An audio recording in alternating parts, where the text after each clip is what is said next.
राजा का रहस्यमय किला। बहुत समय पहले एक राज्य में राजा विक्रम नाम का एक पराक्रमी शासक रहता था।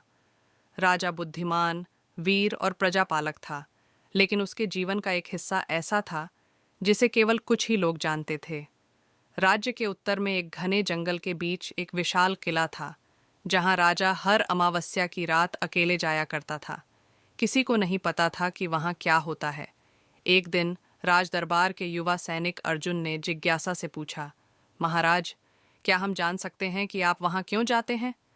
राजा ने गंभीरता से कहा, यह जानने का प्रयास मत करो, क्योंकि इस रहस्य को जानना तुम्हारे लिए घातक हो सकता है।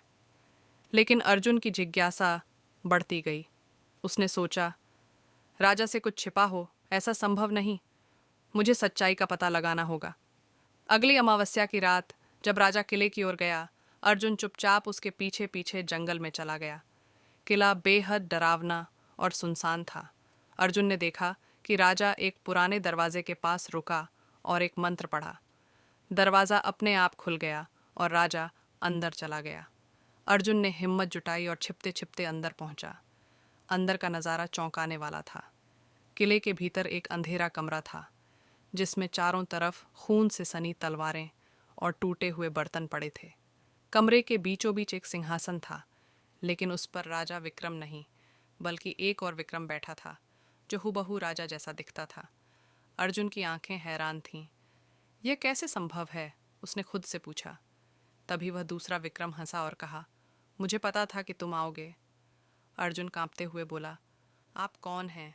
वह बोला, मैं इस किले की आत्मा हूँ। राजा ने मुझसे अपनी ताकत मांगी थी और बदले में मैंने उसकी आत्मा का आधा हिस्सा ले लिया।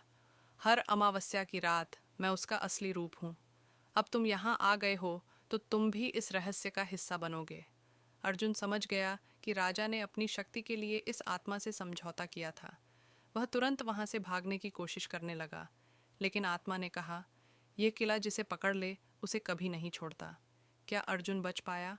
क्या राजा ने इस रहस्य से राज्य को मुक्त कराया? यह कहानी यहीं समाप्त नहीं होती।